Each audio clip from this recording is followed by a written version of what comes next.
Boa noite, amigo espectador que nos acompanha pelo canal 9 da Blue TV, pelo canal da Câmara de Vereadores de Itajaí no YouTube. Começa mais um Câmara Aberta. Este é o programa, o primeiro programa gravado aqui no novo estúdio da TV Câmara, da Câmara de Vereadores de Itajaí, localizada aqui na Avenida Contorno Sul, Avenida Abraão João Francisco. O nosso primeiro entrevistado no novo estúdio é o coordenador da Defesa Civil de Itajaí, Everley Pereira. Boa noite, Everley, tudo bem? Boa noite, obrigado aí pela disponibilidade e o espaço para poder inaugurar aí o novo estúdio. Everley, a Defesa Civil de Itajaí disponibilizou agora, no último mês, barracas térmicas no pátio da Igreja São Vicente de Paula, localizada no bairro São Vicente. Essas barracas são para atender aos moradores em situação de rua nessas noites frias. Como foram viabilizadas essas barracas, Everley? Bom, é uma parceria, né, entre poder público e iniciativa privada, né, através da paróquia São Vicente de Paula. O município conseguiu essas barracas, né, a título de empréstimo da Secretaria de Estado da Defesa Civil. Essas barracas foram compradas pela Defesa Civil Nacional e distribuídas aos estados através das secretarias estaduais.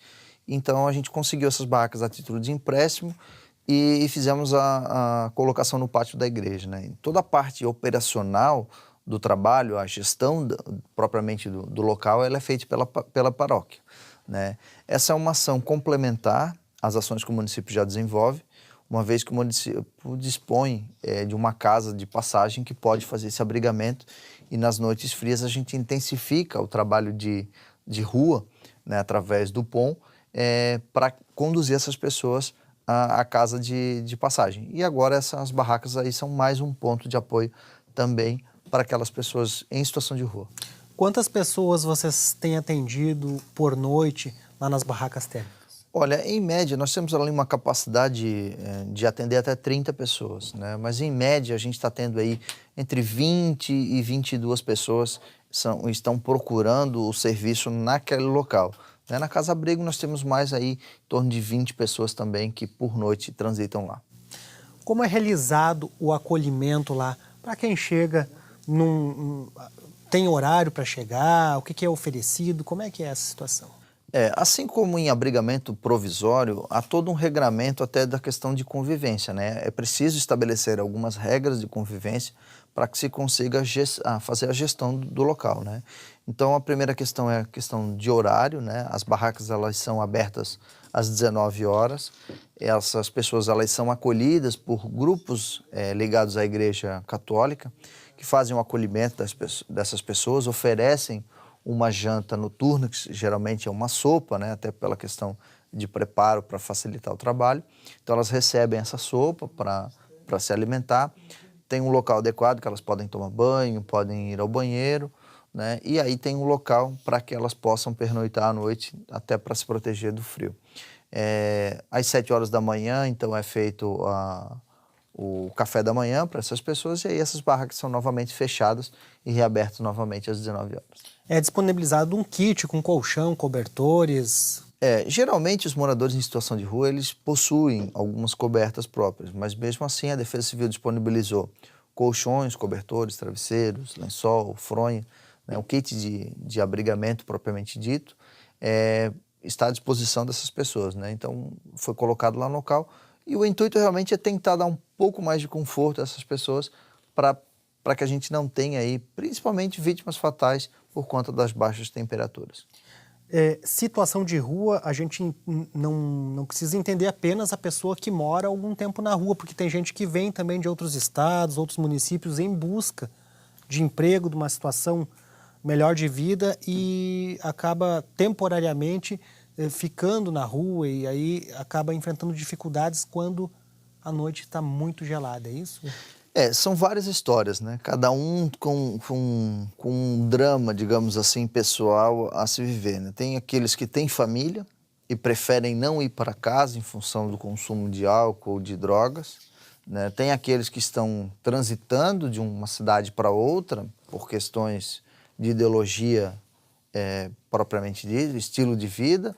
Tem aqueles que estão à procura de novas oportunidades e aí migram de uma cidade para outra. Então, são várias histórias, mas nós temos aí, infelizmente, um número bastante elevado de pessoas que estão em situação de rua pelo consumo de droga e álcool, né? Infelizmente. Consumo de álcool e droga é uma das situações que não passam nos critérios para serem atendidos na casa de passagem, é isso, Everley? A casa de passagem ela tem algumas regras estabelecidas para receber o acolhimento, né? Então, há toda uma triagem para que elas possam se dirigir à casa de passagem. Exceto em períodos de frio intenso, né? Quando há alguns alertas da Defesa Civil sobre frios extremos, daí essas regras são quebradas para que as pessoas consigam acessar de qualquer maneira, sem fazer essa triagem preliminar, né? E essas pessoas que ficam nas barracas na paróquia São Vicente de Paula, elas estão sendo cadastradas e essas relações diariamente são encaminhadas para o desenvolvimento social, até para que eles tenham conhecimento das pessoas que estão transitando. Então ali a gente tem esse acompanhamento, se as pessoas estão chegando na cidade agora, se elas já são conhecidas pelo desenvolvimento social, se elas têm algum tipo de atendimento e além do que esse encaminhamento, esse direcionamento dessas pessoas também pode ser feito pelas barracas. Everley, ali eles têm também um prazo de entrar no pátio da igreja e acessar as barracas até às 10 horas, isso é verídico? Foi uma questão de organização e até de segurança. As barracas elas abrem às 19 horas e às 22 horas então o portão da igreja é fechado, até para que evite esse vai e vem de pessoas aí durante a noite naquele local. E também eles têm acesso lá a um banheiro para poder utilizar, tomar banho, fazer toda a higiene. Tem a parte estrutural da igreja é muito boa, né? Tem um banheiro muito próximo, então toda essa parte facilitou bastante o uso das barracas. Então, entre as regras e os critérios estão essa questão do horário e da higiene pessoal. Da regra, que né? não haja... de não levar para as barracas bebida alcoólica, né? Não é permitido mulheres também no abrigamento nas barracas, é só para homens, né? Então tem algumas regras até para evitar maiores confusões.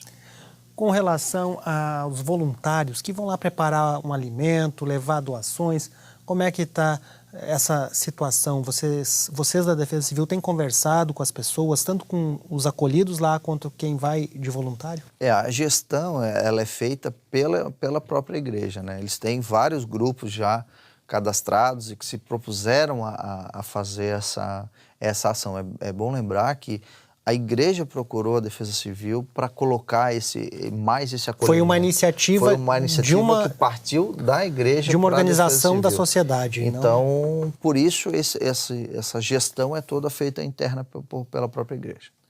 Everley, até quando essas barracas vão ficar lá disponíveis para que essas pessoas utilizem?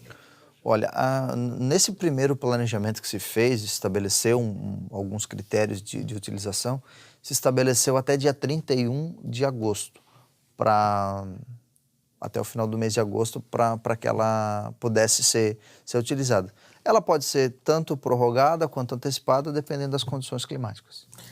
Quem quiser ajudar, a pessoa que não faz parte da igreja, não mora, às vezes até no bairro São Vicente, porque quem mora ali acaba vendo e acaba passando ali para perguntar quais as necessidades, mas quem é de outras regiões da cidade, quiser colaborar, como que pode fazer? Bom, eles primeiro devem procurar a paróquia São Vicente de Paula, né? Ali, tanto o próprio padre como o diácono Juarez podem dar os esclarecimentos e orientação da população de que maneira elas podem contribuir para essa ação social.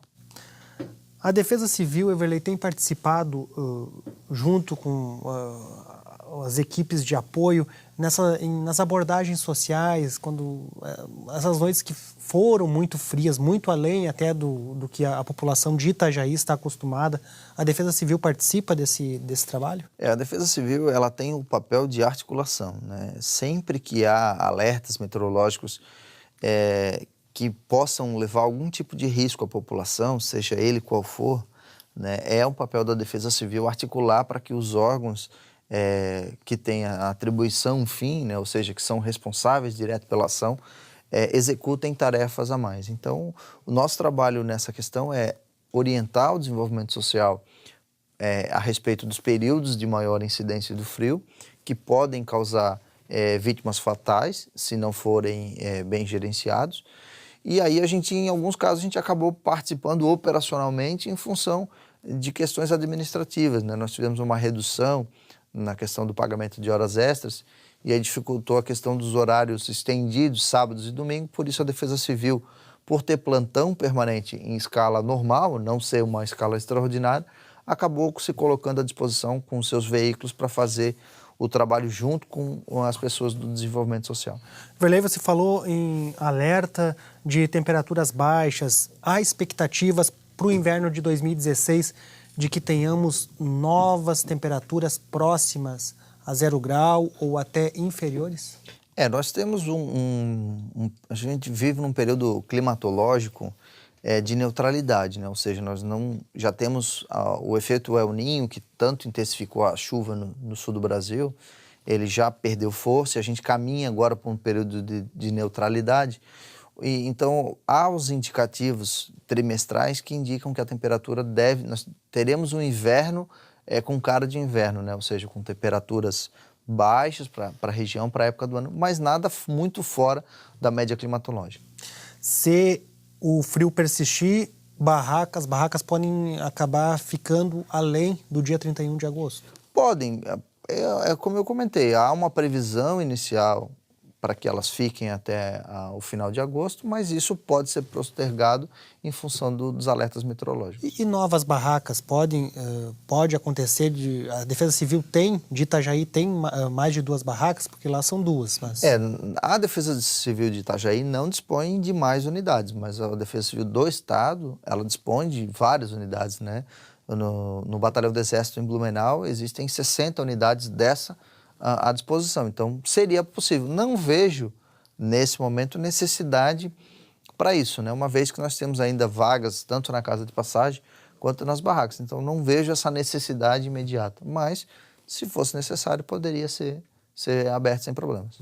Até porque a região do São Vicente, ela também, não sei se há moradores de rua, mas que ficam mais em outros pontos das cidades que estão se deslocando até lá nessas noites? Não... Essas pessoas, elas têm um comportamento migratório, né? Elas ficam migrando de uma região para outra. Dificilmente eles fixam, né? Um ponto para ficar. Vanderlei, durante as comemorações dos 156 anos de Itajaí, foi realizado aqui no município um fórum permanente de prevenção de desastres da bacia hidrográfica do rio Itajaí. Como é que a Defesa Civil participou? Como é que você avalia o evento, Vanderlei? Bom, foi um evento promovido aí em parceria com o Comitê de Bacias, né? São ações importantes de conscientização e de discussão do assunto, porque problemas de grandes enchentes, como são cenários recorrentes na cidade de Itajaí e na região, eles só terão um processo de mitigação se forem discutidas medidas a nível de bacia, né? A gente não pode falar em inundação e falar em obras pontuais, né? Nós temos que falar de gestão de águas como um todo. Então, o fórum ele vem justamente para isso. Trouxe pessoas importantes, pessoas extremamente qualificadas, que falaram de temas bastante relevantes no fórum, né? Mas nós temos que buscar ações e medidas, principalmente estruturantes, né? Obras estruturantes, para a bacia como um todo. O fórum é importante, mas sozinho, sem a ação, a atitude, o investimento ali não nós resolve. temos a comunidade científica tratando dos assuntos, esclarecendo alguns fatos, mas é importante que essa comunidade científica seja ouvida e isso se reflita em ações e obras, principalmente. E quais ações, quais obras integradas entre os municípios pelo que passa o rio Itajaiaçu devem ser priorizadas para que esses danos, em casos de eventos, possam ser reduzidos? Olha, existe um conjunto de soluções propostas pelo governo do estado que foram elaboradas lá atrás, né, lá em 2009, pelo grupo de estudos da JAICA, e depois licitado e aperfeiçoado pelo governo do estado, que apontam uma série de intervenções que precisam ser realizadas, tanto na bacia do Itajaiaçu quanto da bacia do Itajaí-Mirim, para mitigar os riscos de inundação. É bom lembrar, deixar muito claro isso para a população, a extinção dos fenômenos de inundação, ela é praticamente impossível, né? A gente fala aqui em reduzir os riscos potenciais à população, né? A gente não há como, através de obras, fazer com que as cidades não sofram mais enchente, até porque as cidades elas passam por um processo de desenvolvimento e de ocupações diárias que as medidas acabam não conseguindo acompanhar, né? A velocidade com que se tem desenvolvimento nas cidades, a questão das obras. Mas é uma série de obras, né? Nós temos já concretizadas a elevação das 2 barragens, tanto de Itaió quanto de Ituporanga. São obras importantes, trarão grandes benefícios. Tem outras obras previstas de retificações de pequenos locais, construção de pequenas barragens, principalmente nos afluentes do rio Itajaí-Açu, para diminuir a pressão de água sobre o Itajaí-Açu. E a questão do Itajaí-Mirim, principalmente para Itajaí, trará grande benefício a construção da barragem de Botuverá e também a construção das compostas de regulação de fluxo no rio. Essas 2 obras elas estão com alguns problemas técnicos financeiros em andamento, e a barragem de Botuverá nós temos um problema ambiental, porque o Instituto Chico Mendes, que é um órgão federal, ele acabou interferindo sobre a Fátima e impediu que a Fátima desse licenciamento por questões do parque. Então ainda precisa de alguns ajustes. Mas sem dúvida serão obras que trarão grande benefício para Itajaí. Nós vamos fazer um rápido intervalo, já voltamos com o segundo bloco do Câmara Aberta. Até vou pedir para o Everley dar continuidade a esse assunto das barragens, só para a gente explorar um pouco mais. Voltamos em seguida, até já.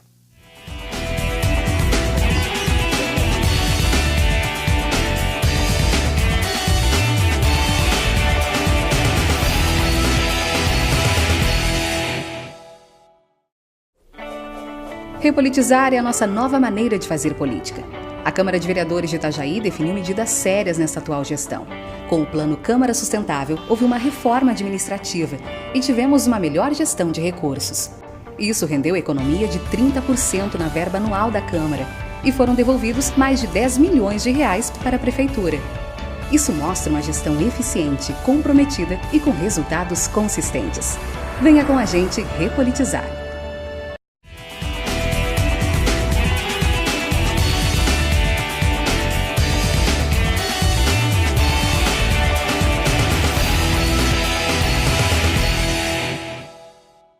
Voltamos com o segundo bloco do Câmara Aberta. Hoje a participação é do coordenador da Defesa Civil de Itajaí, Everley Pereira.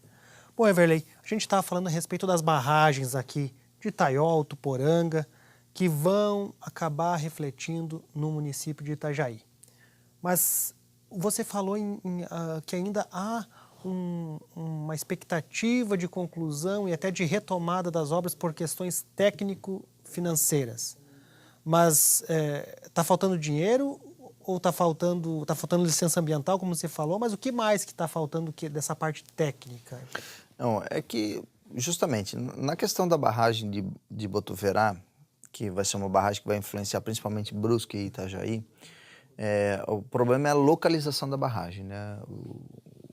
Nós temos lá o Parque Nacional da Serra do Itajaí, e que é um órgão federal que controla, que é o Instituto Chico Mendes, e esse, então, coloca a barragem naquele local escolhido como um empecilho por estar na área de amortização do parque, né? Então, precisaria adequar essa questão da localização da barragem para atendimento das normas das questões ambientais. Para as obras de Itajaí, inicialmente se previa o investimento de 94 milhões de reais, né? Para as obras de dragagem e aprofundamento do canal retificado e também a dragagem e limpeza do curso antigo.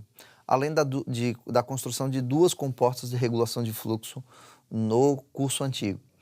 E os estudos detalhados, eles apontaram uma necessidade de uma intervenção um pouco maior no canal retificado, que é uma obra já de contenção de cheias, que foi construída aí entre 1969 e 1974. É uma obra de recorrência de cheia para 100 anos, ou seja, é uma obra estrutural bastante importante, né, em termos de capacidade de prevenção. Então, se estudou a possibilidade do aprofundamento daquele canal a menos 8 metros. Com essa profundidade, nós teríamos uma capacidade de vazão muito grande, fazendo com que uma parte das cheias que hoje atingem Dom Bosco, Cidade Nova, aquela região, pudessem ser extremamente mitigadas, né, com esse aprofundamento. Só que, por questões técnicas, esse aprofundamento ele só seria possível com um reforço estrutural de toda a margem do canal retificado. E isso encareceu muito a obra, né? Esse valor da obra chegou a 300 milhões de reais. E aí esse montante de 300 milhões de reais não era disponível no caixa do Estado no primeiro pacote. Nós tínhamos um dinheiro assegurado de 94 milhões. Né? Então precisaria buscar o complemento desse aporte financeiro junto à União. E agora, infelizmente, nós temos um período aí extremamente difícil de arrecadação de recursos, né, por conta tanto da União quanto do Estado. E, Everley, a questão de ações conjuntas, na verdade, de operacionalizar as barragens de forma conjunta, isso é necessário ou não? A barragem pode... Quem que opera a barragem? Depois, um exemplo, a barragem de Tuporanga fica pronta.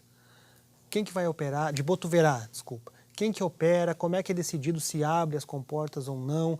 Porque, às vezes, depende do momento, isso pode ser prejudicial para uma ou outra cidade, não pode? Isso é uma coisa que se estudou muito, né, nos últimos anos. Nós tínhamos um sistema de barragem extremamente antigo, né, que tinha operação totalmente local, né, ou seja, em cada local existia um operador de barragem. E essas barragens elas eram operadas pelo DEINFRA. Então o DEINFRA cuidava da parte de gestão da abertura e do fechamento. O DEINFRA, por não ser um órgão extremamente técnico e voltado à questão da proteção e defesa civil, ele acabava sofrendo uma incidência política, uma pressão política extremamente forte, principalmente porque as cidades mais a montante, né, aquelas mais próximas à barragem, elas sofrem uma influência direta sobre a abertura ou fechamento das comportas, né? Então, o que se foi trabalhado a esses últimos anos, além da ampliação da barragem, é a operacionalização remota dessas barragens. Então, essas barragens elas vão deixar de ser operadas localmente e vão passar a ser operadas remotamente no Centro de Controle da Defesa Civil do Estado. Ou seja, então se estudou o modelo hidrológico da barragem, do rio Itajaí-Açu como um todo, para então decidir a abertura e o fechamento dessas barragens de acordo com as previsões, tanto hidrometeorológicas, né, ou seja, dos níveis do rio, quanto a questão dos níveis das previsões de chuvas futuras. Os critérios fluem, então, para uma redução de impacto. Justamente, esse é o objetivo da barragem. Né? Não é simplesmente exterminar as enchentes. Não vai evitar. Não vai evitar, mas ele vai controlar o processo de enchente. Então, muitas vezes, será inevitável que as cidades do Vale sejam atingidas. Mas a ideia é controlar ao máximo para que esse impacto seja o menor possível. E Everley, você que acompanha todas essas obras, tem alguma expectativa? Elas vão sair do papel, elas vão ter conclusão, andamento e funcionar em 2017, 2018, 2019? Vai depender do quê? Olha, eu te confesso que eu já tive muito mais otimista, né, na finalização de todos esses conjuntos de obras. É importante dizer que nós passamos muitos anos, né, vários gestores passaram a nível estadual e federal sem se preocupar na gestão como um todo das barragens, né? É só a gente pegar aí o tempo de construção das barragens, né, para o novo plano de ação proposto pelo governo. Mas, infelizmente, é impossível dizer que essa crise financeira que abate tanto sobre a União quanto sobre o Estado não vai interferir nos projetos, né? Eu tenho muita preocupação que muitas obras terão o seu ritmo extremamente diminuído em função dessa crise financeira. Isso é lamentável, né? Porque a gente passou tantos anos sem se falar nessas intervenções e agora a gente sofre essa questão financeira. Mas isso seria impossível não ser levado em consideração. O problema é que depois acontecem novamente, acontecem outros desastres e vem sempre aquela fala, aquela sentença de que depois que aconteceu, aí você mexe, aí volta a tomar. E como eu comentei, as cidades elas têm um ritmo de crescimento extremamente grande, né? O avanço das cidades, a ampliação, o adensamento das cidades, ele é extremamente rápido. E essas obras não conseguem acompanhar essa velocidade, né? Por isso que a gente nunca vai falar em acabar com as enchentes como um todo. O crescimento geométrico e a previsão humana não dá conta de atender a tudo. E a capacidade de investimento do setor privado é muito maior do que o setor público. E esse adensamento que ele resulta na pouca permeabilidade do solo. A drenagem fica comprometida. Isso, e Itajaí sofre muito com isso, porque além da maré, vem mais água que vem de cima. Como é que Itajaí pode e o que tem sido feito para que manter uma drenagem eficaz, pelo menos para atender a necessidade do tamanho e também da estrutura urbana de Itajaí? Nós temos alguns estudiosos, né? Por exemplo, o professor Carlos Tuss, da Universidade Federal do Rio Grande do Sul.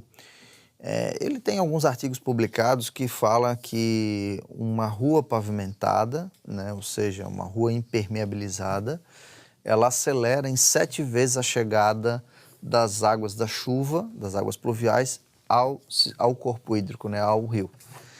E essa velocidade, esse aumento da velocidade em 7 vezes, ele resulta que nós temos as calhas dos rios extremamente mais suscetíveis à oscilação do que nós tínhamos no passado, né? Então, hoje é muito comum, antigamente para se ter uma situação, uma possibilidade de uma cheia nas cidades, tinha que acontecer uma chuva torrencial durante muito tempo, para que o sistema hidrológico pudesse sentir essa chuva. E hoje a gente percebe que com 2, 3 dias de chuva a gente tem uma grande oscilação do nível dos rios e ela é justamente causada por isso, pela ocupação de áreas que até então eram bacias naturais de acomodação, grandes áreas de plantação de arroz, grandes áreas sem nenhum tipo de ocupação.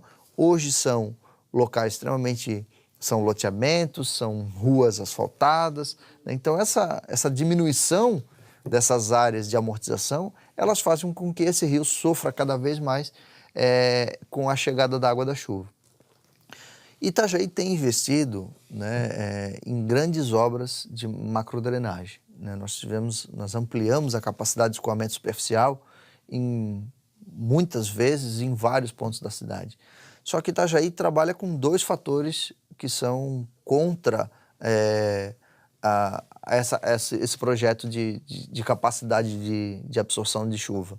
Nós temos uma cidade extremamente plana, ou seja, nós não temos declividade que ajuda a conduzir essas águas, e nós temos também, nós somos uma cidade na foz, ou seja, a maré traz toda uma influência ao sistema de drenagem pluvial do município. Então, em momentos de chuva torrencial, com represamento de maré, nós temos aí cenários perfeitos para que a cidade sofra grandes impactos com enxurrada.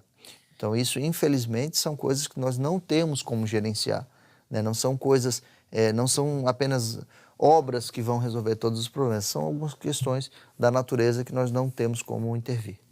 E conscientização de todos também, porque a poluição também afeta, né? Nós temos várias coisas, né? Sempre que é uma margem de um rio, ou de um curso d'água, ou de um ribeirão, ela é ocupada, nós diminuímos a capacidade desse ribeirão de escoamento, né? A mata ciliar, aquela mata que fica nas margens, ela tem uma função importante, né? Para a questão da chuva.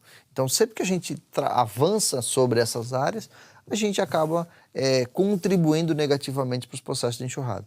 Everley, alertas para os próximos anos de níveis de chuva, da tábua da maré, como é que está a expectativa? Você tem acompanhado alguma coisa sobre isso? Eu comentei até no bloco anterior, nós estamos caminhando por um período de neutralidade meteorológica, né? Ou seja, nós não teremos nem El Niño nem Laninha influenciando o clima. Isso nesse ano ou nos próximos? Esses fenômenos eles não são anuais, eles são períodos, né? Então, a gente agora tem um período gradativo de resfriamento das águas do Pacífico, né, que fazem essa caracterização que o El Niño chegou ao fim desse ciclo, que dura aproximadamente de 2 a 3 anos, e agora a gente caminha por uma neutralidade.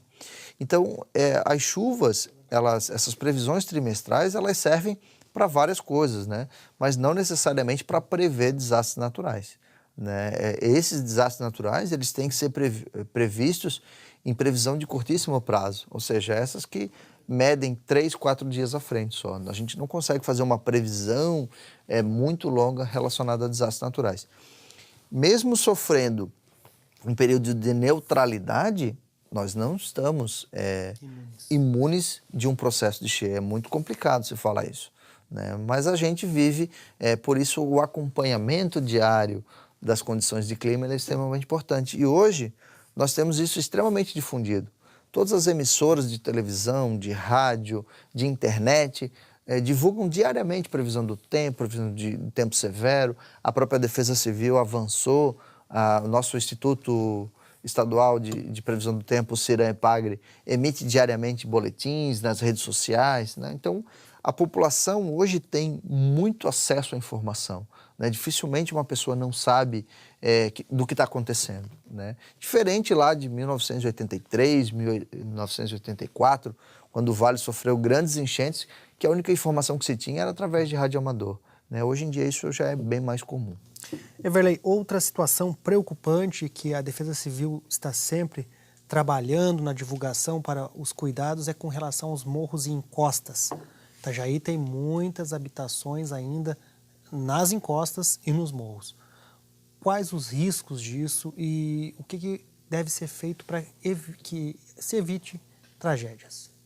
Bom, nós temos, a Defesa Civil ela fez um trabalho desde 2013 de classificação de todas as ocupações que nós temos em Itajaí. Nós precisávamos desenvolver alguns projetos habitacionais para fomentar linhas de crédito para essas pessoas terem acesso à habitação. Agora, o país ele atravessa uma crise econômica que gera um grande desemprego e isso pode gerar várias pessoas perdendo a capacidade de pagamento de aluguel e procurando áreas para ocupar, para fugir do aluguel, né? E a Defesa Civil ela tem ficado preocupada e tem trabalhado nesse sentido, porque a ocupação de novas áreas significa aumento de risco, né? Ou seja, uma população muito mais exposta a deslizamentos de massa. Itajaí, felizmente, nunca registrou deslizamentos com vítimas fatais, mas nós temos locais extremamente propícios a grandes problemas, né? Nós temos Nossa Senhora das Graças, uma encosta extremamente ocupada, uma ocupação de 50 anos, que tem várias áreas fragilizadas, que precisaríamos relocar várias pessoas lá de cima, né? Que hoje elas se encontram numa classificação de risco alto, né? Precisam de algumas intervenções, há espaço ainda para monitoramento, mas certamente a longo prazo nós teremos que desenvolver dentro do município políticas habitacionais para que essas pessoas tenham acesso à moradia segura. E o posicionamento dessas pessoas quando são abordados? Porque a Defesa Civil vai ao encontro sempre quando tem algum risco, ou até quando estão examinando a situação devido ao grande volume de chuva. Como é que essas pessoas reagem? Bom, na verdade, a reação geralmente é a mesma, né? As pessoas elas entendem que elas estão numa situação de risco, mas elas também acabam entendendo que elas não têm outra alternativa. Elas se colocam, infelizmente, muitas vezes numa questão muito sem saída. Elas tentam resolver o problema imediato, né? E o problema imediato delas não consigo pagar mais aluguel, eu preciso de um lugar para morar. Então, por isso, a importância do município desenvolver programas habitacionais para que essas pessoas tenham acesso a uma moradia. Não acho que seja o caminho os municípios criarem programas habitacionais de doação de residências, mas que essas pessoas tenham condição de acesso a esses programas, né? O programa Minha Casa Minha Vida ele é um programa que tem essa qualidade. Talvez precise de alguns ajustes para que ele seja melhor gerido, mas eu vejo que nós precisamos avançar nessa questão. De uma forma ou de outra, o poder público vai ter que tomar frente. Avançar, seja ele poder público municipal, estadual, federal, ou até conjuntamente os três poderes, a gente precisa avançar nessa linha. Iverley, quanto tempo de Defesa Civil?